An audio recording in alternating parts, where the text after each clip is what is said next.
Welcome to the Plant Yourself podcast. I'm your host, Howie Jacobson. Excited to let you know that you can now pre-order my new book, You Can Change Other People, the 4 steps to help employees, colleagues, even family up their game. I wrote it with Peter Bregman, who is my coach teacher, my coaching mentor, and it's now available for pre-order. And when you pre-order, you get a whole bunch of fun, valuable bonuses, including 3 recorded demo conversations where we show you exactly how to go through the 4 steps with real people, and a 1-page cheat sheet so you can follow along. The book itself, when you pre-order, will arrive in your mailbox or inbox on September 22nd, 2021. Here's how to do it. Go to plantyourself.com/pre. That's just P-R-E, all lowercase. That will forward you to the page on the Bregman Partners website that has all the information about how to pre-order. Basically, you just order somewhere, either online or at your local independent bookshop, and you send us the receipt via email, and then you get your bonuses. So I'm really hoping that you will help me make this book a big success. I hope you will find it very valuable, and that once you get it and read it, you'll use it and recommend it to others. And so if you've been listening to this podcast for a while and you have gotten value, this is a really easy way for you to give back. It would be a huge help. So again, that's plantyourself.com/pre, P-R-E, all lowercase. All right, let's get to today's show. Today, it's my great pleasure to bring you one of my best friends in the world, Danny Warshay, who's just written a new book that you should absolutely go get, hardcover or him reading the audiobook. It's called See, Solve, Scale. It's a book about his entrepreneurial process, how anyone, you hear me, anyone can turn an unsolved problem into a breakthrough success. And we talk about the problems in the world and how disheartening they could be. And we get into his process, and he shares examples from his students of how they have gone out into the world and dealt with really significant issues, from sexism, racism, poverty, health problems, illiteracy, all the things that we want to change in the world. We can just get pissed off and depressed and post nasty memes, or we can roll up our sleeves and follow Danny's process and actually build coalitions, develop communities, test ideas, and get things done. It's a much more joyful way to live. I've learned a tremendous amount from Danny, and I've learned a tremendous amount from this book, which just came out a couple weeks ago.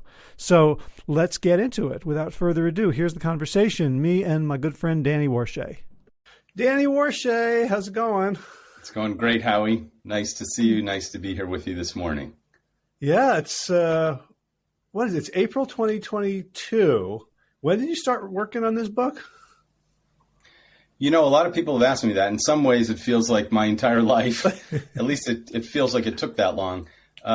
I'm pretty sure it was about 3.5 years ago. I had just returned from Israel, where I had been teaching my annual summer MBA course, and a whole bunch of students had been after me, and they kept saying, "You're not doing the 3rd step of the process. You're not scaling."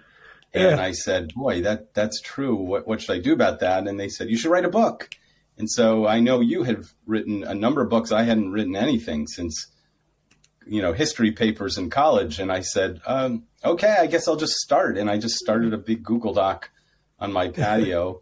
And since then, I've been working very hard on it. That's awesome, because it's been so much fun, sort of, cheering you on from the sidelines and, Oh, I drew you into the game. It wasn't sidelines. You were definitely in the game. As I acknowledged in the book, you contributed a great deal to the process, and you were like my Sherpa along the way, but even more, my guide in all sorts of ways, and my cheerleader. And as you know, there's a significant contribution of writing in the book itself from you. So I'm grateful, and I'm grateful for having me on this morning. Yeah, it's been fun, and it's like, you got to do all the hard work of selling the book now, and I can just relax. And it's like very much like being like, an uncle. Well, you know what? All kidding aside, I do say that the whole process, including now, maybe especially now, has been a real joy. I'm grateful to those students for nudging me. It's always wonderful when the students become the teacher and they recognize that I wasn't doing what I teach, which is the third step of the process in see, solve, scale. I wasn't scaling. So that was great. It was great throughout the process of writing it, although it's taken a while. People ask, like, when did you have time to do this? I'm not really sure, but I remember being up late hours or early hours or even in the middle of the night. And part of that was just because I loved the process. I don't think I would have done it if it had been drudgery. I even talk about that in the book. You have to do something that you feel is your purpose. And I enjoyed the process. No one was telling me to do it. I didn't have any requirement to do it, for tenure at Brown or anything. And so I really loved that. And I love all of this. I love speaking and appearing places and being on a gazillion podcasts and on NPR. It's a real honor to be able to teach in a different platform. That's the way I think about it. And I even remember a few years ago when we were talking about scaling what I was doing in a different way, and you scolded me. Maybe this was reverse psychology, but you said, shame on you for depriving the world of your teaching. And I thought, okay, that may be a good motivator to get me to expand what I'm doing. But it's true. I've loved all the interactions I've been having in all these different kinds of formats. Yeah, cool. Well, you've teased the name of your book in the process twice, so I'm mindful of my audience going, "What the hell is see, solve, scale?" So first of all, see, solve, scale is the name of the book, which it is. Yeah. Well, and important to mention the subtitle too. It's see, solve, scale: how anyone can turn an unsolved problem into a breakthrough success. And I know you even sweated over that title and the subtitle a lot, but the main word here is anyone, because the mission of my teaching, the mission of my being the executive director at the Nelson Center for Entrepreneurship at Brown, the mission of the book is to provide a methodology to anybody who wants to learn how to solve a consequential problem, and especially to engage those who've been ignored, neglected, in many cases, let's face it, discriminated against. And that feels consistent with what my mission for teaching has been, to enable many people who haven't been entrepreneurs because they thought they were excluded, in many cases were excluded. And so I like underscoring the word anyone in the subtitle. So, and you kind of add a little twist to the definition of entrepreneurship, I noticed, from the original, which is sort of, pursuit of opportunity, to more like solving problems, in which, opportunity is a subset. But when did that come about? When I first started teaching at Brown, that happened somewhat accidentally. I had been in touch with an old professor of mine, Barrett Hazeltine, who is beloved at Brown. He said, we'd really like you to come back to Brown and be a professor and teach entrepreneurship. And I thought, you've got the wrong guy. I've never even taught Sunday school. And he said, no, you'd be a great teacher. And then I had to think carefully about what does it mean to teach entrepreneurship at all, let alone in a dominantly liberal arts setting like Brown. And it was a strange quirk. I thought at the time that my appointment was going to be in the engineering school. My father was a PhD chemical engineer, and he always laughed that I had an appointment as a professor of engineering because I don't know anything about engineering. And I thought about, okay, well, how do I teach entrepreneurship? I thought about the definition, and I thought a structured process for solving problems, because that's one of the common elements that was germane to all the ventures that I had been part of. And most of my career, as you know, I've spent doing entrepreneurship, not only teaching it. And then I thought in the business school, in the engineering school, Brown doesn't have a business school, which was interesting. In the engineering school, if we wanted to teach somebody how to build a bridge, we wouldn't do what I often heard around the world was the way to think about entrepreneurship. People would talk about, maybe some of your listeners have heard this phrase, entrepreneurial spirit. And I thought, I don't really know what entrepreneurial spirit is, and I certainly don't know how to teach it. And imagine if in the engineering school, we were to teach somebody how to build a bridge, and we said, just go out there and have the bridge building spirit. And if the cars and the trucks fall down and the bridge doesn't hold up, then just go out there and be persistent and have more spirit. And again, that's how I generally thought people were talking about entrepreneurship. And I said, no. It's a structured process for solving problems. Anybody can learn the rudiments of bridge building, even though there's lots of variation in every bridge, functionally, aesthetically, operationally. And I said, in entrepreneurship, there must be some common elements to this process. It can't just be spiritual. And that's where I derived the elements of see, solve, and scale. And it is something that anybody, I've learned because I've been teaching it now for 17 years, that anybody can learn, they can master it, and then they can apply it to any context in which they're looking to solve a problem. So that's where it came from. Right. Although, to be fair, I'm suddenly, to defend the entrepreneurial spirit idea a little bit. It's not like, like there's a formula that will guarantee a successful entrepreneurial venture, right? As opposed to like, let's hope there's a formula for guaranteeing a successful bridge. So is it that element, when I think about, sports and superstition in sports, it's where there's the greatest variability and the greatest chance for failure. You think that somehow, because not all entrepreneurial ventures succeed, and even some brilliant, acknowledged leaders in business come up with bad ideas and dumb solutions, that it's become mystified, and all this sort of spiritual pray to the gods of entrepreneurship has come in. Yeah, I think you're right. And that's actually, it even underscores more the reason why I wanted it to be something that you could learn as a methodology. Certainly not does this process or any process guarantee success. I mean, we all know of bridges that do fall down, and that's unfortunate. We know of many sports teams that aren't successful. But if you just said to the Boston Red Sox, you know what, we're not going to have practice ever again, we're not going to hone the fundamentals, just go out there and have the baseball spirit, I don't know that it would tip the odds in your favor. I'm a Cleveland fan, so maybe the Guardians should now use that approach because, Cleveland teams don't do so well. So maybe we shouldn't use the standard tried and true approach.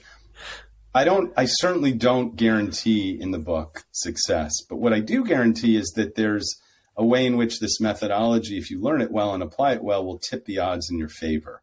And I think, again, far more than just saying, go out there and be spiritual about it. So there are things in here, either in the whole, all three steps, see, solve, scale, that can be useful in any walk of life for anybody looking to solve a problem. That can be, of course, in the kinds of standard tech startups, but way beyond that in peace building organizations, maybe in the opposite, in the military. I was just on a podcast recently where the military was interested in this approach. I talk about brain researchers I work with at Brown who use the see, solve, scale method to do their brain research more effectively. The Pussy Hat Project, which was started by a woman, a Brown alum named Jana Zweiman, is a really good example I use in the book of a variety of elements of see, solve, scale. So again, I've seen this at Brown in, again, a dominantly liberal arts environment with no business school, that this approach doesn't guarantee success, but it tips the odds in your favor. And one of the things, again, that I'm most proud of is that it empowers, it engages, it inspires lots of people who would never have thought that entrepreneurship was something they could engage in. And that's something that the world needs. We need way more problem solvers than ever before. And I'm hoping that on some level, this book can help empower them. Yeah. And I think for me, the biggest obstacle that I have felt myself and I've seen in others is kind of the who me syndrome. Right. I was just talking to a friend who's in healthcare, working in continuing care, elder care, and working for, frankly, a shitty operation, and is running the place.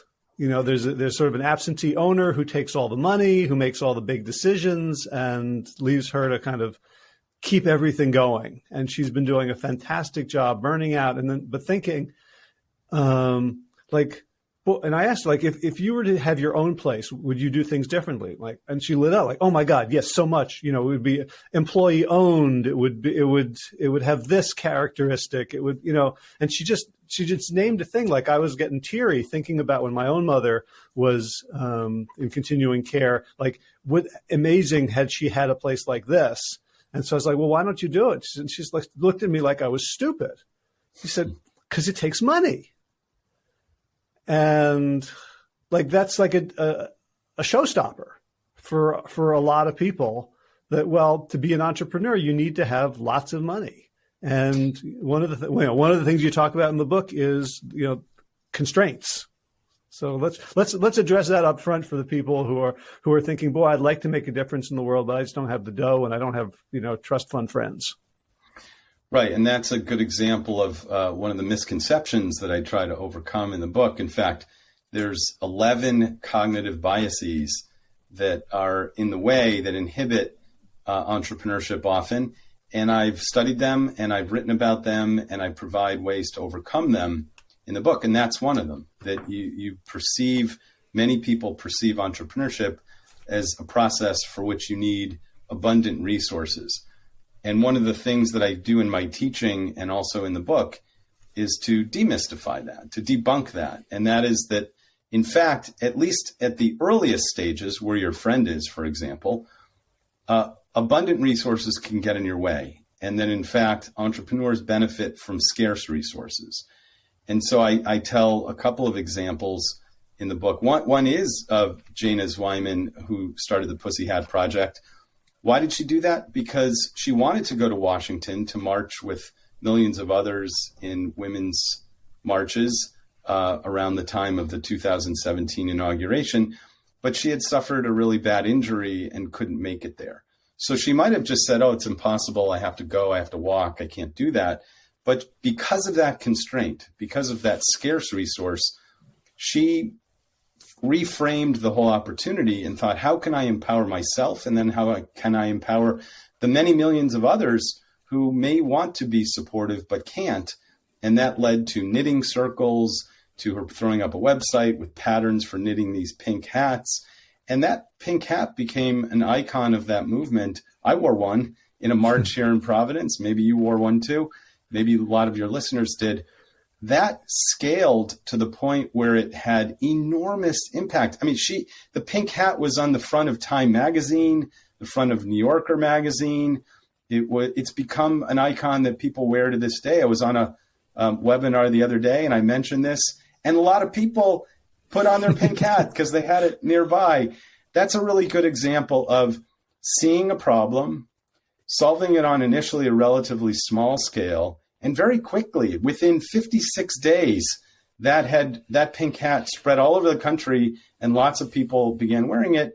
And Jana has also now reframed the whole opportunity to be much bigger than only the Women's March movement. But she's created a similar kind of politically mobilized community called the Welcome Blanket community, which welcomes immigrants, refugees from other countries. None of that took a lot of her own money, if any of her own money. It mobilized a whole community of people who, with very little money, contributed in meaningful ways. And then the other one I mentioned in the book that I think is a good example of this is Casper Mattress Company. Two of my former students, Luke Sherwin and Neil Parikh, didn't know anything about mattresses. And they had no money or no resources to reframe, reinvent the whole mattress process, mattress buying, manufacturing, distribution, and they did that. And Casper, at the time I wrote the book, was doing $400 million in sales. It was a public company. Eventually, it needed resources. Eventually, it needed a lot of resources. But in the earliest stages, where often people like your friend feel inhibited, fewer resources are better. And they don't get in your way. They don't bias you. They don't constrain you in ways that you look to protect those resources. They don't make you act conservative. And in fact, there is a second part of the definition of entrepreneurship that I didn't mention, but is relevant here, it's a structured process for solving problems without regard to the resources currently controlled. And that's the distinction between any old project development process and entrepreneurship. Entrepreneurship is explicitly, the way I define it at least, a process where you don't pursue it with regard to the resources, either that you don't have or might be biased by, but you do it separate from those. And so we can talk about what might be a good catalyst for getting your friends started, for example. But the main point of this little discussion right here is that entrepreneurship is a method that allows you to pursue it, even if you don't have the resources initially that might be, you think, required to pursue that opportunity. Mm-hmm. Right. Because, when she's thinking about it, she says, well, I need a building. Right. And I know how much a building costs because we built a building and it's millions. And then it says, well, there's investment in that, but the only investors that are around are the ones who want kind of a predatory return, right? Like no one's interested in doing it my way because it will mean more money for employees, lower fees for families, and less profit, right? So she's kind of like, well, that's not how the capitalist system works. No one is interested in funding that. Well, first of all, that may all be true, but it may also not be true. And I would recommend, the first part of this book is to not worry about how you're going to scale something, which is about having a building and lots of money and investors. That's the third step. What I might recommend to her is start with the first step, which is to make sure you really understand the problem you want to solve. Because too often, especially tech entrepreneurs, fall victim to what I call being a solution in search of a problem. In her case, she might be so caught up in her own mind with all the failure points that she's a failure in search of a problem. But I would say no matter what, whether you're biased because you think you have a wonderful solution or you're inhibited because you're worried about all the impediments in your way, unwind all of that and start with, let's be anthropological. Let's be empathetic. Let's not be biased by, for example, in her case, how she thinks the problem is operating. And she may know a lot because she's in that industry already, but she may be suffering from what I call the opposite, the burden of abundant resources. Her abundant resources, she knows a lot about the way conventional caretaking works. And maybe it needs to be reinvented. Maybe it doesn't have to be supported by the kinds of, predatory capitalists that you're describing. Maybe it doesn't need a building. Maybe it doesn't have to have the kinds of, hands-on, exhausting type of intervention that's conventional. I don't know the answers to any of that, but what I would say is it's worth taking a step back and asking the right questions. It was Albert Einstein, who I quote in the book and in my teaching, and he said, if I had an hour to solve a problem and my life depended on the solution, I would spend the first 55 minutes defining the problem. Because once I do that, then the rest of the 5 minutes, I can solve it. And in this case, I think it might be worth taking a step back and defining the problem a little bit differently from how she's framed it. For example, and then once you've defined it clearly, the second step is to use a whole bunch of techniques that I share that help you to solve that problem. And one of those techniques that was at least co-developed by a friend of mine named Amnon Levav is called systematic inventive thinking. And it's 5 creative patterns or templates that he studied that were the basis of breakthrough solutions in all sorts of innovations. One of those, for example, is called subtraction, where you delete one of the key components of an existing product or service. And that might be, in her case, delete the building and see what happens. I'm not saying you go forward and actually do it, but initially, what does it look like if you didn't have a physical location that's part of her assumed model. And that subtraction does something really important. It breaks what's called your mental fixedness. I don't know your friend, but I can tell she is human, I presume. And she, like all of us humans, has something called mental fixedness, which means your brain is trained to operate and perceive things in a certain way. And because you're human, this is one of those cognitive biases I warned about. It's hard to overcome that. And so I provide a number of techniques in the book, including systematic inventive thinking, whose purpose is to break your mental fixedness. I'd be curious to know if she does at least mentally do some of these stretches, what creatively comes out the other end about a different approach to doing the kind of work she's talking about that has a more innovative approach that may not require the kinds of resources that she assumes she needs.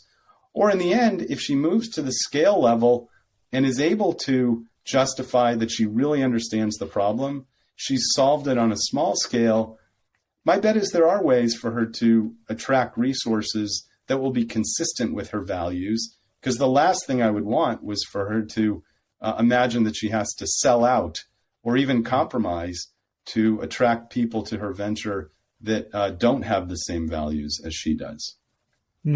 Love it. I hope she's listening. After all that, I hope so. But even if she's not, there's some really good examples in the book of all of what I just described, of learning how to do bottom-up research so you can really understand the unmet need and understand it in a way that may be very different from how you've perceived it to this point. There's techniques in the solve stage that help you get beyond your mental fixedness so you don't do it conventionally and doom the small-scale solution to the fate that probably is the problem you wanted to solve in the first place.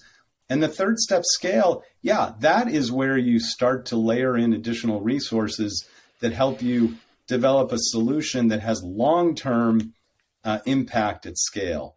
And that's really the whole mission of my teaching in the book, is impact at scale, so that you can solve a problem that is strong and enduring and one that has consequential impact on the world. And all the examples in the book, I think, do that. They illustrate how all my students are identifying consequential problems. They're solving them initially on a small scale at a point that doesn't need and actually shouldn't have lots of resources layered upon them. But eventually, if they're going to have real significant long-term impact, they will figure out a way, and I teach you how to attract resources that will be consistent with your values and something that you'll be proud of engaging as well. And one of the things I was struck by, you sent me that lovely one-pager for the Next Idea Book Club, is one of the blessings of constrained resources is that you have to play nice with others. When you might think, well, I want total control over this, and there's something, lovely about it being yours and yours alone, but there's also something lovelier about having the humility to say other people's influence might make this better, as opposed to just diluting perfection. Well, one of the things that I did in the book, which I'm proud of as a, academic, because I have never really done research for a living, but I wanted to present a methodology in the book, which is the basis of my teaching, that is supported by academic research. And so lots of the academic research I share is about what you just described. Only 16% of new ventures are started as solo ventures. And those are much less likely to survive, let alone succeed. And then of the others that are created on the basis of a team, 65% of them fail because of team friction or team challenges. So I share a lot in the book about how to, again, not guarantee success, but tip the odds in your favor on the basis of some really good advice about what it takes to form a successful venture team. Unfortunately, so for example, one of those is that diverse teams tend to succeed much more than homogeneous teams. There's a caveat there. Those diverse teams have to also be inclusive. and we can talk about the distinction there and why both are important. Unfortunately, again, one of our cognitive biases, over half of venture teams are formed from friends and family, even though those friends and family don't add the kinds of complementary perspectives, points of view, backgrounds, race, gender, religion, personality type. They tend to be birds of a feather who flock together.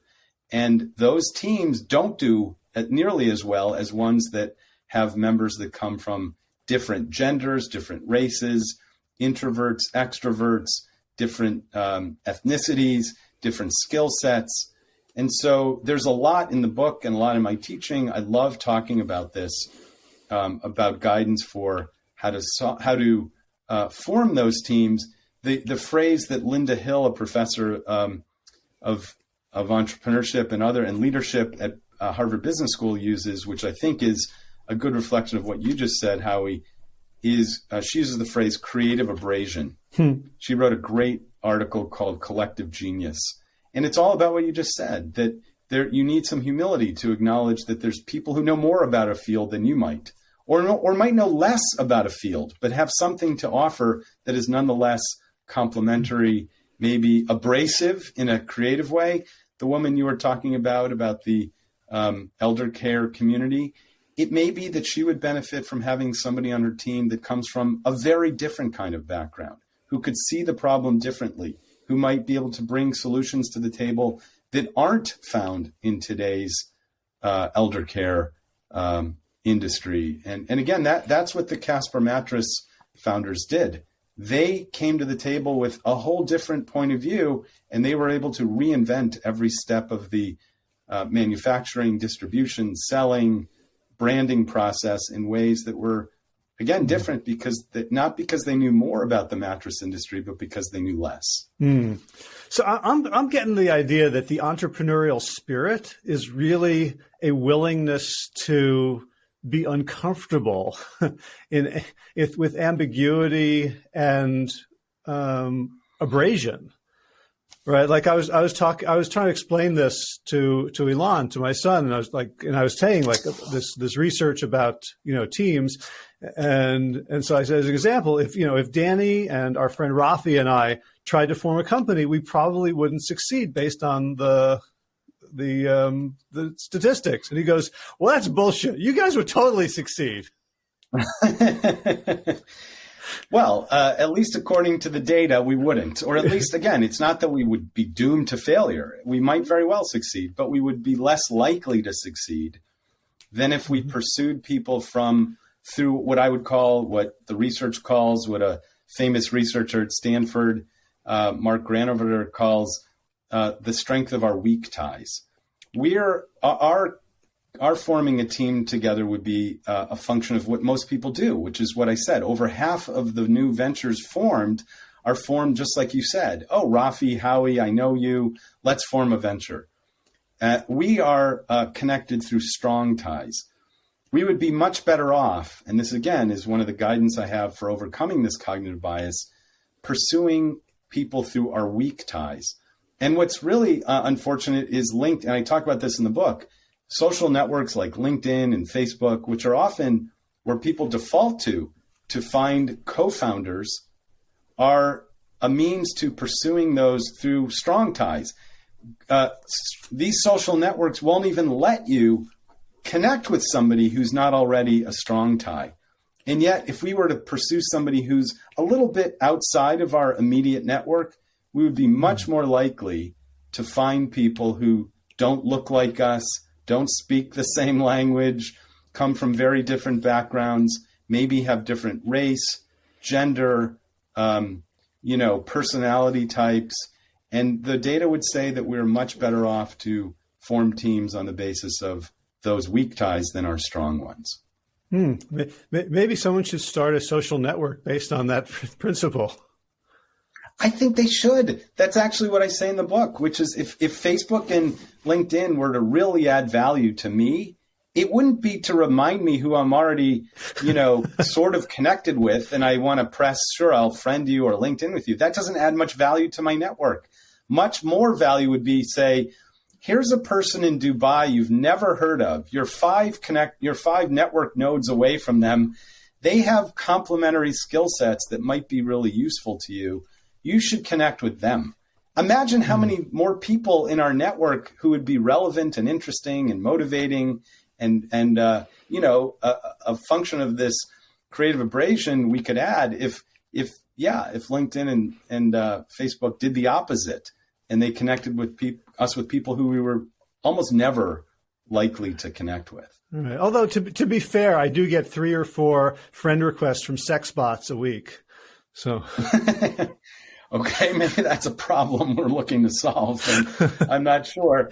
By the way, definitely not in my network. Okay. Well, I'll mention very briefly the companion concept of inclusion. Yeah. And I talk a lot about this in the book because, first of all, the statistics are pathetic. In the world of venture-backed startups, only 2.3% are led by women, only 1.5% are led by Latinx founders, and only 1% are led by Black founders. Those statistics are abominable, and they're a good evidence of what I said before, where lots of would-be entrepreneurs who are very capable of identifying consequential problems, learning how to solve them, and then would solve them, are left out and have been forever because they've been neglected, ignored, and in many cases, discriminated against. And so it's not good enough only to, it's a good first step. It's necessary, but it's not sufficient to engage a diverse team. In fact, I share some good research by a woman named Frances Fry and her partner Ann Morris, also from Harvard Business School. And they demonstrate that inclusion is absolutely essential. Diversity, they like to say, is being invited to the dance. Inclusion is being asked to dance. And they show how, actually, in some cases, if you are a homogeneous team and you will outperform a diverse team that isn't inclusive. If you are an inclusive, diverse team, you will more likely outperform a homogeneous team. So what is that research was? What does inclusion look like? What does inclusion look like compared to just diversity? So that if I could show you, I would show you these really brilliant Venn diagrams where they show where in the first diagram it's the diverse team that's not inclusive, and they only draw on where everybody in the team overlaps, and that's actually a very small part of what everybody potentially could be bringing to the table if you were engaging their authentic selves. The homogeneous team overlaps in exact ways, and they're going to be drawing on everybody's potential that they bring to the table because they're all the same. The diverse and inclusive team engages everybody to be their authentic self, even where they don't overlap. And they say, we want you to bring to the table all that you've known before, all that you might be able to contribute, all that you bring from your racial difference, from your gender difference, if you're a different personality type. And so inclusion means creating an environment of trust so that everybody feels comfortable expressing themselves by being their authentic self, not just for looking for ways in which they exactly overlap with everybody else. And that's not easy to do. But again, there's some guidance in the book. I'll give you an example. I talk about a technique that I teach and that I use and I require of all my students when they're doing their initial thinking about different solutions to problems, called nominal group technique. It sounds very scientific. But what it breaks down to be is a way in which both introverts and extroverts will feel comfortable contributing. Introverts contribute very differently, not among everybody talking all at once in a team. Introverts tend to be most productive when they go off alone, when they work on something, they figure something out preliminarily, and then they come back to the team and feel comfortable sharing. That's an example of where both introverts and extroverts can be invited to be included in ways that they're their authentic selves, rather than subjecting them to the extroverted way, which is, okay, everybody brainstorm. Let's throw a bunch of stuff on the wall in, whiteboard or sticky note format. And then let's talk as loud as we can to, argue the others. That works for some, but not for many. And so that's just a simple example of where there's a structured approach to inviting people to be their authentic self and contribute in meaningful ways that wouldn't happen if you only had a diverse team of introverts and extroverts, but you didn't invite them to contribute meaningfully.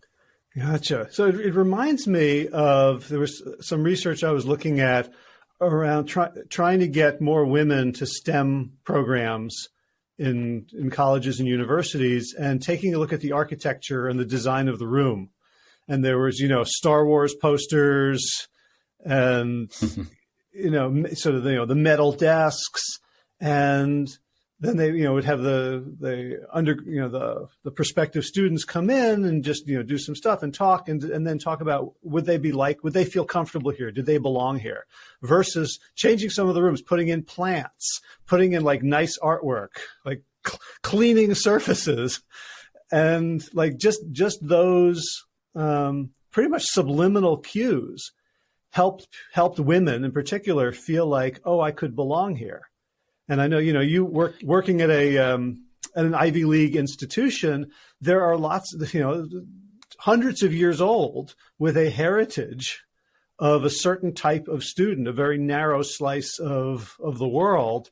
And even to this day, I went to Princeton, I see the same thing, that people who don't look like people who traditionally went to Princeton get all sorts of signals like, I'm not sure I entirely belong here. Yeah, I'm really smart.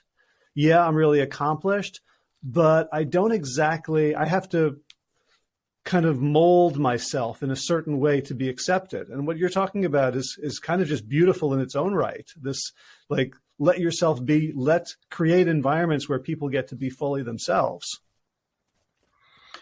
Absolutely. And you're right in terms of what the messaging is on a college campus. We were very conscious and very deliberate about that when we built our Nelson Center for Entrepreneurship and how we've decorated it internally. I don't know whether we've hit it on the bullseye, but we've tried very hard. I'm a white male. And if I don't feel like I have any kind of white privilege, just walk into what used to be on all the walls of the faculty club at Brown. Everybody looked like me. What if I'm a Black woman and I walk into the faculty club? You're right. I don't even think it's subliminal. It's right in your frickin' face that you don't belong here. So by the way, the faculty club has taken down those pictures. It has diversified the look of who's on their walls. And we in our building did the same. We very deliberately have, I think, very good diverse representation of lots of different founders who have been Brown students coming out of Brown, founding all sorts of things that look like the diverse kinds of community that we want to continue to attract in our center. And people have said how striking that is, that even very deliberately we try to do that. By the way, that extends to even into, and I talk about this in the book, the way you design where you want some of this creative work to happen. We spent a lot of time designing the interior of our building to not just be, an open format, which is the way lots of new office spaces are designed. In fact, I share some data from Susan Cain, who's a wonderful author, wrote a book called Quiet. And she talks about how lots of these open spaces can cause people to literally be sick. More evidence of why our building is good during now what I hope is the end of a pandemic. But it provides space for people to work as a group, and also space for people to retreat, and soundproof individual spaces for people to work individually, to be open to both introverts and extroverts and how they both contribute. So I don't even think these are necessarily subliminal. I think these are overt. Well, we have to be very conscious of the way that works. Yeah, they're subliminal to the people who are included by them. Yes. You're right. We don't notice. Like, okay, everybody looks like me. I guess that's the way it always should be. No, that shouldn't be the way it is. So lots of the approaches in the, especially the solve stage, are what I call mental stretches that enable you to break your mental fixedness. And I'll give you an interesting example, what I think is interesting, of a way in which it can be very subtle ways also to help break that fixedness. There were two psychology researchers at Harvard, Ellen Langer and Alice Piper, and they divided a group into two cohorts. To the first cohort, they gave a pencil, a piece of paper, and they were going to have them write a few things down, and they knew they were going to make mistakes. And the third thing they gave them, they said, this is a rubber band. Only 3% of that cohort figured out that you could use the rubber band as an eraser to erase some of your mistakes. The second cohort, they did the same thing. They gave them a pencil, a piece of paper, and the only difference was they said, this could be a rubber band. That group, 40% of the people figured out that the rubber band could also be an eraser. So the way to break your mental fixedness does not have to be hitting you over the head or being like in your face about it. It can also be subtle, but think about the difference. 13 times the number of people figured out that the rubber band could also be an eraser just by that seemingly subtle shift in how they were handed the rubber band. And so it's really important. And again, I share some exercises to, before you start, and I'll go back to the woman you were describing, your friend in the elder care industry, before she starts to embark on thinking about how you're going to do something different, or worse, in her case, be so biased by it that she's just defeated before she's already started, it would be good to follow some of the techniques I share in the book to break her mental fixedness so that she could potentially see a different way of viewing the problem, as well as different ways to solve that problem. Can I mention one other real quickly? Of course. So in the third step, where you're starting to scale, where you want to think big, that is not easy. That's also one of these cognitive biases that I talk a lot about in the book, and I share why it's important strategically and also in terms of, really fundamentally solving a problem.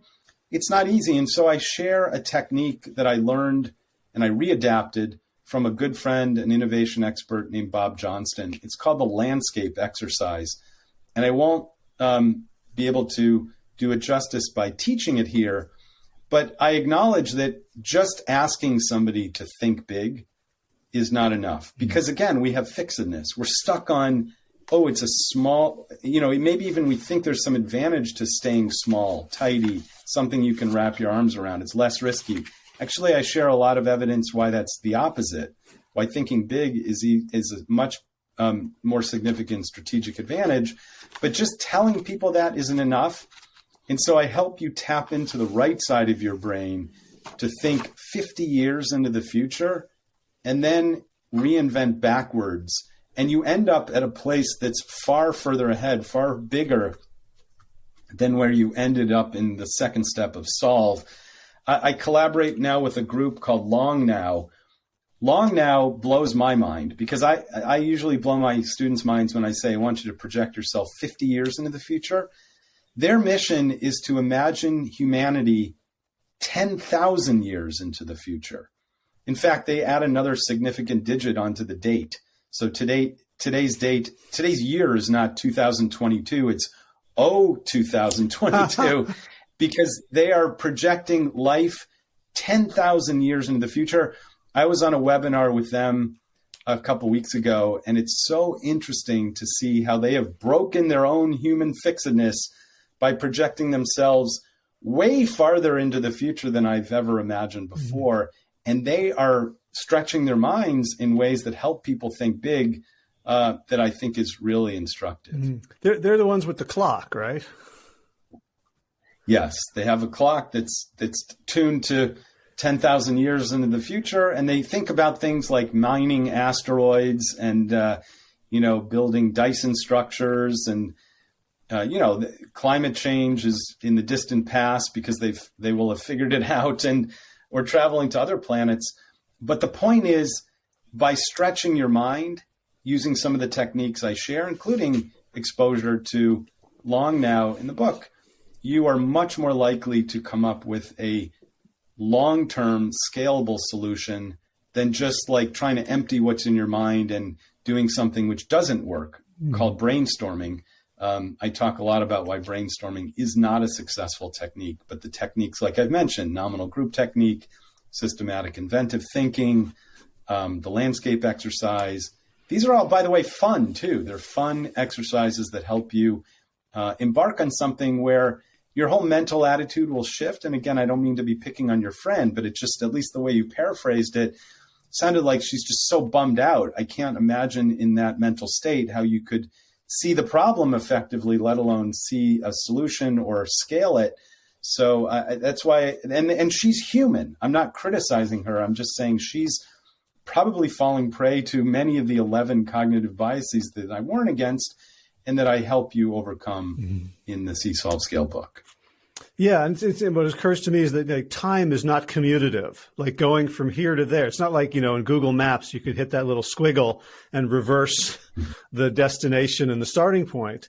And I see this in my coaching. When people think about where they are and then where they want to get to, they're often overwhelmed or discouraged. But if they start out by thinking about where they want to get to, and then you say, how'd you get there? Right? It's a could-be question. So let's imagine you're there, tell the story of how you got there, then all of a sudden the path appears. Right. And that's why the title of the book is not See, Scale. There's a middle level here called Solve. And Solve acknowledges it's going to be iterative. You're not going to get it right the first time. You might not even get it right the 5th or 10th time. It iterates. So you take a couple steps forward, you take a couple steps backward. I don't even ask you to think big or to think long-term until you start to embark on the 3rd step. And once you do that, you've already identified the problem in a bottom-up research kind of way. So you feel more confident about knowing really what the problems are. You've already solved it on an iterative level using all these creative and innovative techniques that I've mentioned. At that point, you might be receptive to a technique that'll help break that mental fixedness and to project far into the future and do it in a fun, artistic way. When I see my students do this, or I did it for the first time actually in London with a group of peacemakers called Seeds of Peace, whose mission was not to sell more widgets. Their mission was Middle East peace. It was Palestinians and Israelis coming together to envision something. And I knew that just envisioning it 2 or 3 years in the future would be fraught with all sorts of executional challenges. Like, well, what do we do about the checkpoints? And the governments are in disarray. No, I say, think 50 years into the future, and no one can challenge whether what you're envisioning is right or wrong. There's no executional judgment there. Although the first response out of the mouth of a woman who was putting together a bilingual Arabic and Hebrew kindergarten in Jaffa said, I'll be 80 years old then. It's very hard for me to imagine that. And I said, exactly.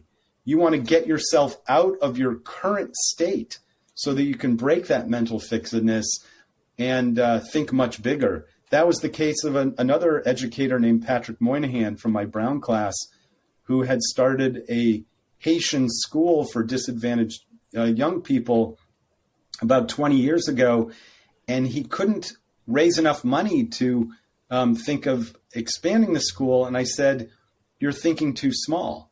You need to be thinking way bigger. We did the landscape exercise. I actually had one of my students work with him. He came back after breaking his mental fixedness about one school and said, you're right. We're now envisioning building thousands of schools and completely refashioning the way Haiti's economy works, its whole educational system. And with that much bigger vision, he was able to go back to some of the potential donors who just weren't turned on by one school. And he's now calling it the Haitian Network, not the Haitian School. And that much more expansive long-term vision enabled him to raise way more resources than he ever had before. So you mentioned bottom-up research, and we haven't really gotten into it. We got to tell some bottom-up research stories because, I think a bunch of people listening to this in the plant-based world may have, a recipe, want to create a product or a line of clothing or something, or they, something's bothering them that they want to change in the world. And you've seen like the breakneck speed of plant-based technology around food and faux leather and things like that. And I've seen so many, bright ideas crash and burn because of, talking about like falling in love with your idea, a solution in search of a problem. For folks who are listening to this, who might have some, they have a problem that they want to solve, like bottom-up research it can feel really hard, but it can also just be so much fun. And it's absolutely critical. Can you talk a little bit about like what it is, where it comes from, how you were introduced to it, and some good examples?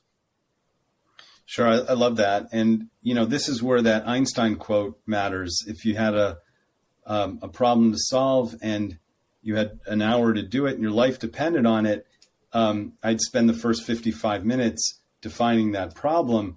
And that's why I spend so much time in my teaching, in my workshops, in big companies or in organizations around the world, and certainly in the book. It's the first step. It's C. It's being anthropological. It's being empathetic and listening and observing people behaving naturally in their own environments. Trying your best not to be biased by what you are observing or listening to. And that's hard. Observing is harder than you think is one of the subtitles of one of the chapters in the book. And I share three really good examples, I think. Two from my training in the least entrepreneurial place I've ever been, but a wonderful place called Procter & Gamble, where there's really smart people who observe people and listen to people behaving naturally in their own homes and figure out that there's some problems that the consumers that are observing don't even themselves know. I tell one story about the Tide brand that was looking to understand how people interacted with the cardboard box that contained the powder. And they discovered that there was a woman they saw, but also in big numbers, their consumers were stabbing the side of the box with a knife to open it. They had no idea before they started observing them. The Dawn dishwashing liquid people, another piece of P&G lore at least, were observing people washing dishes using Dawn in their homes. And they discovered a confusing thing, that there were a lot of these Dawn dishwashing liquid consumers using Dawn to wash fruits and vegetables. And they had no idea that people were doing this before they observed them. And then I also share an example from my course at Brown, a group of students who discovered that women hate taking prenatal vitamins. They observed people, women coming into the Whole Foods market where they were doing this, taking prenatal vitamins off the shelf and looking really unhappy. And they discovered that women don't like them because they're very big, tough to swallow. They taste terrible. They exacerbate their nausea. They make them constipated. And they reinvented the whole way that prenatal vitamins are formulated into these very convenient powder packets that are now patented. The team has now raised over $10 million. They are outselling conventional pill-based prenatal vitamins, and they use bottom-up research then to find and validate a whole range of other mostly women's focused health products. And then the last one I'll mention, which may also resonate, I think, with the specific plant-based community that I know we're speaking with now, of which, by the way, I'm a member too. One of my students named Ben Chesler was really puzzled and troubled by the idea that 40% of all U.S. produce goes to waste. Not because it's rotten or not good for you, but because it doesn't conform to the look of what the ideal apple should look like or the ideal cucumber should look like. And they discovered this by visiting farms and seeing these big piles of produce and asking, oh, what are those? And they said, oh, those are the apples that don't look right, and so we're throwing them out. And so Ben said, well, that seems crazy. And they used the C-solve scale process to do a little bit more bottom-up research to figure out really what the unmet needs were. Fast forward to today, and now called Imperfect Foods, has raised over $200 million in venture capital. They're doing over $250 million of annual revenue. They employ 1,500 people in 43 states in well-paying jobs. And I think if you ask Ben, and he will say this overtly, the thing they're most proud of is that they've saved well over 200 million pounds of produce that would have gone to waste. And they sell it, they have it sourced directly from farmers. They sell it for less than 30% less than retail prices and ship it directly to consumers. And so Ben took my class in 2015. He, as I suspect, much younger than most people listening to this podcast. And he was able to, through bottom-up research, find and validate an unmet need, iterate to figure out an initial solution that might work well. And then, as you hear, he was able to layer on resources that eventually scaled the solution and is taking a big dent out of climate contributions of all that wasted food, let alone reclaiming lots of that food. So I'm really proud of Ben. I'm really proud of the team that's doing Pre-Mama, the prenatal vitamins. And a lot of that came from some excellent training that I had through P&G. And Ben was a guest on this podcast, I don't know how many years ago, probably 2016. So he had just gotten started, and you put me in touch. Oh. We had a fun conversation. So that's true. I forgot about that. Well, and that was at the stage, it had to be very early, where they were probably still maybe even just working out what problem they were solving, let alone how they were going to solve it, and probably nowhere near the point at which they were raising all this money.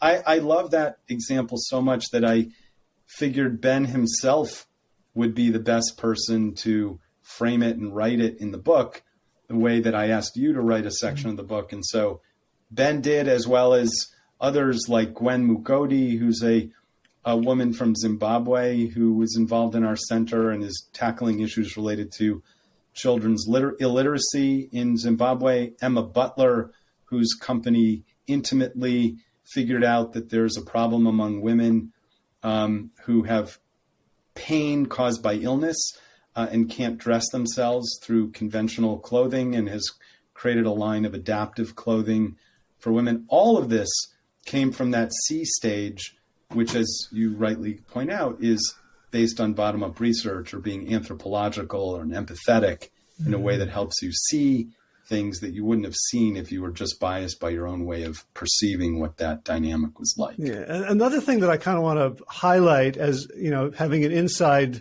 view of your world a little bit, is like Emma Butler looks really put together now, like a business person. And, you know, she gave a talk at the event that the Nelson Center put on that I attended virtually. And she's like, you know, you totally see her chairwoman of the board. And she's talking about, like, the first time she came to her class, she was too nervous to speak. She thought, what the hell am I doing here? I don't know anything about business. That, like, I just kind of want people to understand how much this approach and your work busts stereotypes about who gets to play in this playground. Again, that is the thing I'm most proud about. That is why I love the subtitle of this book, how anyone can turn an unsolved problem into a breakthrough success. And there's no better example than Emma Butler. Emma, and I've shared that 2-minute video. Maybe I could have it, I can share it with you and you could append it to this somehow. But Emma says it so much better than I, but in short, you're right. She tells the story. She said she decided to experiment with my course because so many of her friends had taken it and enjoyed it. But she was a French concentrator, a visual arts concentrator. And she said, I was literally shaking walking in the first day to your class because I thought, who am I? I don't know anything about entrepreneurship. I don't know what I'm doing here, except so many of my friends said I should do this. And then slowly she began to realize, oh, I can do this. I can be anthropological. I can be empathetic. I can figure out a problem to solve. Oh, I can be creative and follow the instructions Danny has in the solve stage. I can iterate and risk some failure early on when the stakes aren't so high. And yeah, I can raise some money. I can get other people to be involved, people who, as your, again, elder care friend was concerned about, have consistent values with mine. She's now raised over $1 million in a pre-seed round of funding. These are from people who really do care and share the same mission she does about serving women with different shaped bodies and pain as a result of illness that are preventing them from using conventional clothing. And Emma is exactly, a zealot of the converted. She is such a great example of someone who I hope this book, in much bigger ways than I had been through, a class here and there, will have its own impact on by helping people realize, maybe like your friend in the elder care world, I can do this. I can at least take the initial step. Maybe the initial step is reading the book, but the initial step of doing this kind of bottom-up research. Bottom-up research is really fun. It's interesting. It's like a treasure hunt. You don't know what you're going to find. And I know you've done some of this, Howie, through my guidance. And once you start doing this, you will see problems to solve everywhere that you may not have realized were there in the way that you had been biased against. And again, Emma and Ben and Gwen and Jaina and Dan Aziz and, all the others mentioned in this book. Micah Hendler, who was in that workshop I did for Seeds of Peace, who runs. Yeah, he was also on my podcast. I'll put a link to him too. Right. The Jerusalem Youth Chorus of Palestinian and Israeli teenagers. All these people have identified consequential problems. They've figured out an initial small-scale solution in an iterative way with tolerance for failure. And then eventually they have figured out a way to scale their solution so that they can have much bigger impact in fundamental ways. The world needs more Micahs and Gwens and Bens and Emmas and Dans and Janas and Lukes and Neils. And that's why I feel good about finally doing what you nudged me and what my students nudged me to do for all these years, which is to start to figure out a way to scale my own teaching. And that's what makes me most proud of the book, See, Solve, Scale. Yeah. No, I'm going to take another stab at defining entrepreneurial spirit, which I know you hate. I think maybe the entrepreneurial spirit is looking at problems as opportunities. As like you could walk through the world and just be pissed off, or you could walk through the world and say, oh, wow, like there's an unmet need. Yes. And that's why, again, I hope I'm not embarrassing your friend who's nameless at this point, so maybe I couldn't, but maybe she knows who she is. I totally empathize. I get it. I'm incredibly frustrated by lots of what's happening in the world, politically, certainly militarily, what's happening in Ukraine, the challenges that remain about healthcare and COVID. There's a gazillion challenges. I do think it's so much more productive, rather than brooding in all that anxiety, to think of these, reframing these, breaking your mental fixedness and thinking, these are some opportunities. And I hope your friend who's in the elder care business will think about that she owes it to the world. She owes it to herself. She owes it to all the potential clients and maybe employees who will own her company too, to figure out a way to take an initial step. And even if all she does is the first step of doing the bottom-up research, my bet is that mentally she will feel better about where she is channeling some of her frustration and anxiety and dissatisfaction. And then she could decide whether to take the second and third step herself. But once you get on a roll and you reframe this as a creative outlet, I do think of Ben or Jaina. If they had just said, God, I'm really pissed off. I can't make it to the inauguration protest. Oh, well, I guess I'll just sit on my hands for the next 4 years. No, she said, I'm going to think of a creative way to empower others. And, next thing you know, she's created a political icon that is probably going to be around forever. It's even in the Smithsonian, which is a cool thing. What if Ben Chesler had said, God, I'm so pissed off that 40% of our food goes to waste? He was pissed off, but he channeled that energy into figuring out a very sustainable in every way possible, process for overcoming that problem. And that's, in the end, what I do think, I think at its core, one of the reasons that I'm a plant-based eater and consumer is that it does improve the world. And you've taught me a lot about that. And I've learned a lot about that on this podcast. And I've learned a lot about that from this community. It's good for me. It's good for my family. It's good for my health. It's good for the world. And so, I do think this is a method for improving the world. I recently did a webinar with Brown Hillel.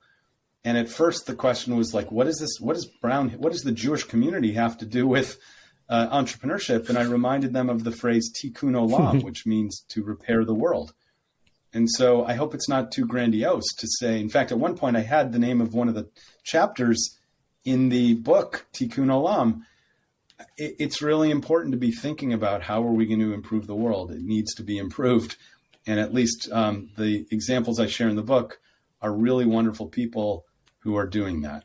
Right. And the fact that this methodology opens it up to anyone, because the people who have been improving the world so far in the narrow definition of entrepreneurship have all been improving it in a particular kind of way that's limited, right? Not to say that there haven't been, great technological and business breakthroughs, but it hasn't encompassed all of what humanity values and has to offer. Correct. And that's why, look, way back 17 years ago, when Barrett Hazeltine tapped me on the shoulder and said, come back to Brown to teach, I had to think about that. The world does not need another business incubator. Nothing wrong with business. I have an MBA from Harvard Business School. I've spent most of my time in business. But entrepreneurship can, and especially at a place like Brown, should be much bigger, have a much wider net to cast, and to attract lots of people in an inclusive way who've been neglected, ignored, discriminated against.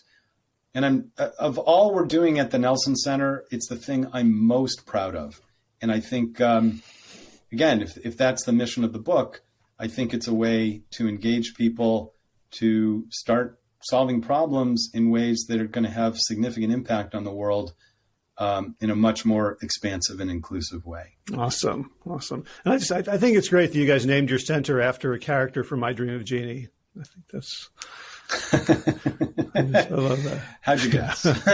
I have an idea for your next book, which is... Oh God, next book. Somebody asked me that yesterday and I said, if I knew how challenging the process was, I'm not sure I would have done it. But now that I know, maybe you'll share what your idea is. Well, that's probably true of practically every entrepreneur, right? They're like, if I had known how hard this was going to be. Right. That is true. I mean, look, earlier in the discussion, you said something about, is it possible? Can you guarantee success? No. In fact, there's big sections in the book devoted to failure and to learning how to manage it, even institutionalize it, motivate it. But the process is fun nonetheless. And so, but I'm happy to hear your idea. Well, so that you have all these stories from Brown alumni who've taken your course, and now you've got a book in the world. I would love to see Seen, Solved, Scaled, where you get stories of people who, because people who are affiliated with Brown, even if they're diverse, have gone through a pretty narrow filter. And I would love to know if there's a way that you're collecting stories from, the neighborhood, from the bayou, from, a village in Africa where someone read your book and went through the steps. And I do like that. The problem with your book is that it's too short, frankly, for me. I wanted more examples, more stories, and I'm just excited. That is an interesting idea. I like that. Maybe it doesn't even have to be a book. I did create an online network of readers and supporters and listeners. I have to always say listeners because I narrated the audio version. And I'm intrigued to hear from them, as I already am, about what they are doing as a result of the book, how they're motivated and inspired. And I showed this to my wife, Deb, last night. I said, isn't it cool that I see all the people applying to be in this network? Yesterday, there was somebody from Australia, the day before from India, all now becoming adoptees of this book and the methodology. That is evidence, I think, of what my students and what you nudged me to do, which was to scale this. I do want to point out that I was very deliberate in the book, not only to feature Brown graduates, my Brown students, because as you know, I do workshops around the world in all sorts of places. Sometimes I have to find on a map, like, in Ramallah, Palestine, in rural China, in Kingston, Jamaica. I didn't exactly know where Bahrain was, but the U.S. Embassy asked me to go there and do some training. I love all those places. I get to learn a lot from other types of problem solvers. When I was on NPR the other day, they asked me, does this approach, See, Solve, Scale, apply in different cultures? And I said, yes, I know that from having taught at least workshops all over the world. There are definitely some cultural differences. For example, tolerance for failure. When I go to China, no one wants to say the word failure, and we have to spend a lot of time desensitizing people.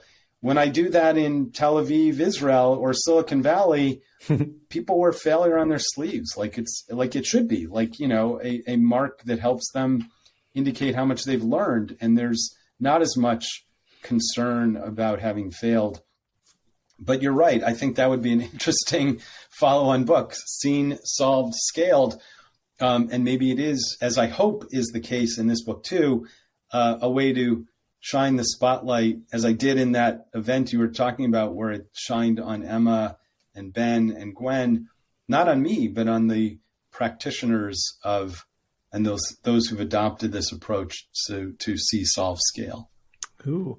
So what's next for you while got a new, as COVID maybe waning or becoming endemic? You have plans or travel or new workshops? We are back in the building at Brown in the Nelson Center, which is really great. I'm back in the classroom teaching. But, as a result of COVID, I'm not happy it was the impetus, but it was one of those systematic, inventive thinking approaches of subtraction.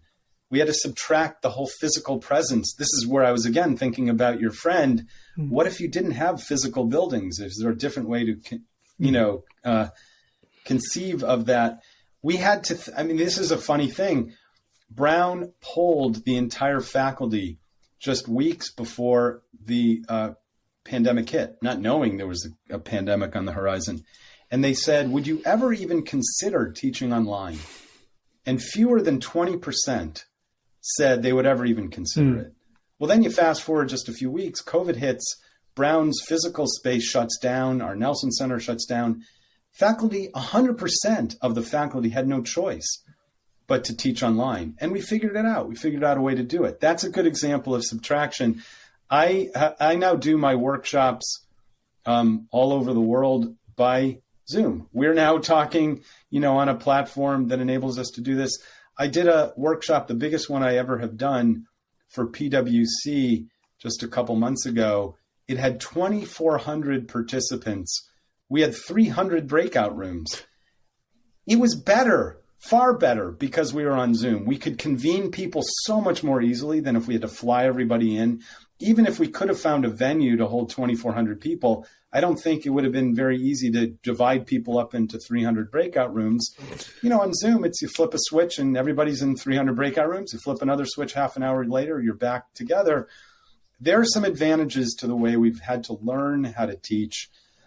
I don't want to be disrespectful here. It has not. I'm not at all happy that it was as a result of a pandemic, but it was a way of turning a problem into a solution that I think we should live with. The worst thing Brown could do, the worst thing Princeton or any other university could do would be to say, oh, that pandemic really sucked. Now let's go back to the exact same way we had been teaching for 250 years.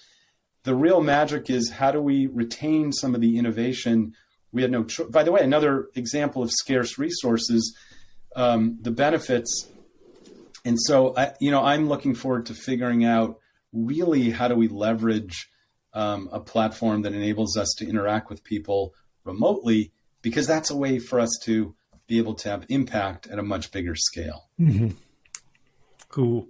Well, I am delighted that this technology exists. I get to see you more often than our schedules otherwise allow. Me too. I'm grateful for your support along the way. Ever since we didn't say it, I don't think, but you and I were roommates in college. When I was at Brown, you were at Princeton, and we came together in Jerusalem, and we spent a year at Hebrew University of Jerusalem.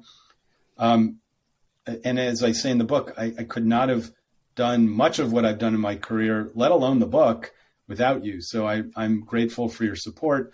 I'm thrilled for your success through this podcast and through all the other ways in which you yourself are having big impact in the plant-based community and even broader than that.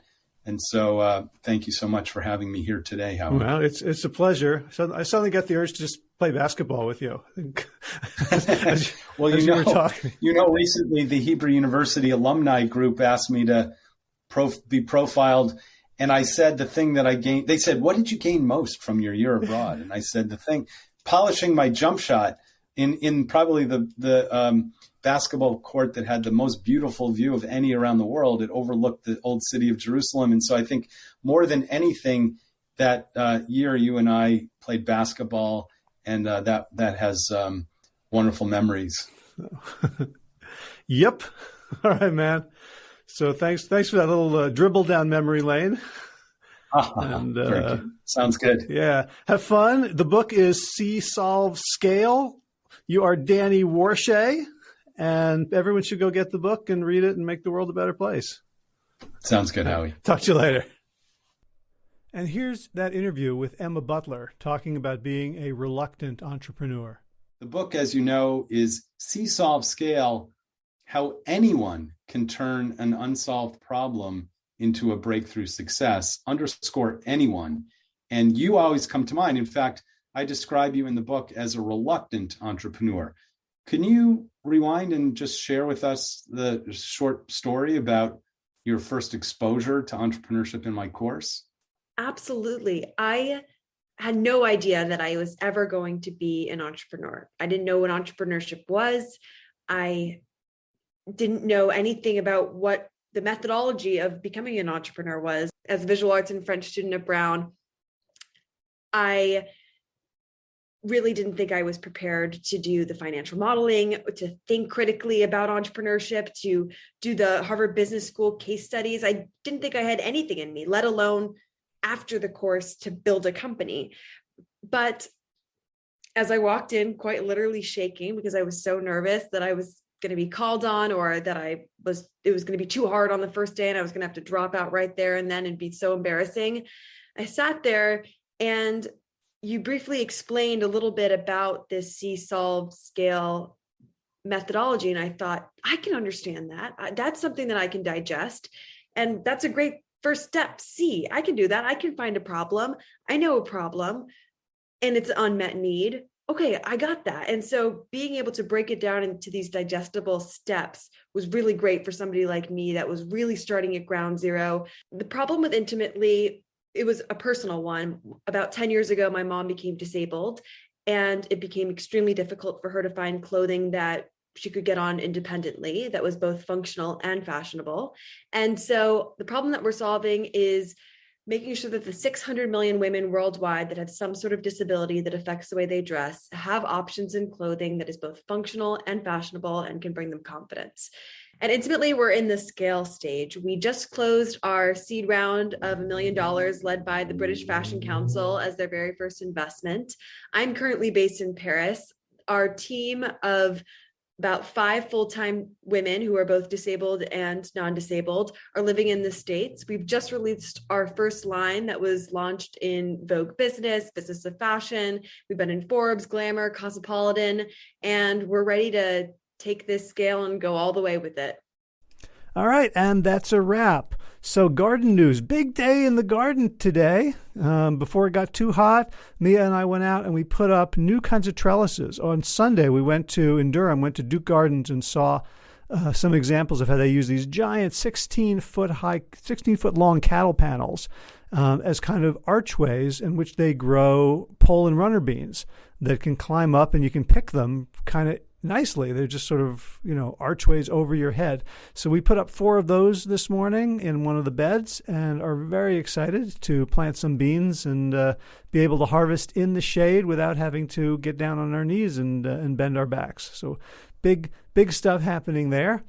And in movement news, I have been running well. I played Ultimate on Saturday, and then on Monday I'm in this spring league in Carborough, and a lot of young guys there. And I got to say, maybe they're not trying that hard. Maybe they're having pity on a 57-year-old.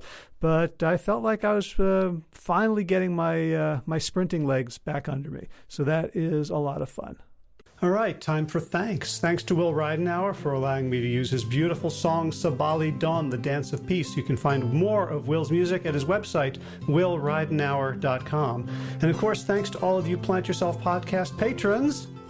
Kim Harrison, Lynn McClellan, Brittany Porter, Dominic Maurer, Barbara Whitney, Tammy Black, Amy Good, Amanda Hatherley, Mary Jane Wheeler, Ellen Kennelly, Melissa Cobb, Rachel Behrens, Tina Scharf, Tina Ahern, Jen Filkanovsky, David Bizek, The Mysterious Michelle X, Elsbeth Feldman, Leah Stoller, Alan Christensen, Colleen Peck, Michelle Landry, Josina, Sarah Durkis, Kelly Cameron, Janet Selby, Claire Adams, Tom Franzek, Jeanette Bennett, Gila Sert, David Donahue, Blair Cyber, Dorona Vizov, Gio and Carolyn Argentati, Jody Friesner, Misha Rosen, Michael Warbeck, Aviva Lael, Alicia Lemus, Val Linneman, Nick Harper, Bandana Chawley, Molly Levine, The Inscrutable Harry R., Susan Laverty, The Panda Vegan, Craig Kovic, Adam Scharf, Karen Burry, Heather Morgan, Nigel Davies, Marion Blum, Teresa Koppel, Julian Watkins, Breed O'Connell, Sharon Hirschman, Linda Ayat, Holm Hedegaard, Isa Tuzinwa, Connie Hainline, Aaron Greer, Alicia Davis, Heather O'Connor, Carolyn Jensen, Sherry Olakoski of Plant Powered for Health, Karen Smith, Scott Marani, Karen and Joe Crabtree, Kirby Burton, Teresa Carell, Kevin McCauley, Elizabeth Rothschild, Ann Jesse, Cheryl Dwyer, Jenny Hazelton, Peter W. Evans, Dennis Bird, Darby Kelly, Lori Fanny, Linnea Lundquist, Emily Iconelli, Levy Wallach, Rosamund McAtee, Dan Picorni, Stephen Leenan, Patty DiMartino, Mike and Donna Kartz, Deanne Bishop, Bilberry Elf, Marjorie Lewis, Tricia Adams, Nancy Sheldon, Lindsay Bayshore, Gunmarie Hagan, Tracy Gullidge, Laura Heaton, Meg from Mama Says, Stacey Stokes, Ben Savage, Michael Kay, David Hughes, Connie Rogers, Claire England, Sally Robertson, Param Ganchi, Amy Daly, Brian Tourville, Mark Jeffrey Johnson, Josie Dempsey, Karen Schmidt, Pamela Hayden, Emily Perryman, Allison Corbett, Richard Stone, Lauren Vaught of Edible Musings, Erin Hasty, Sean Owen, Sagar Naik, Erica Piedra, Danielle Roberts, Michael Lushton, Sarah Johnson, Catherine Floyd, for your generous support of the podcast. That's it for now. As always, be well, my friends.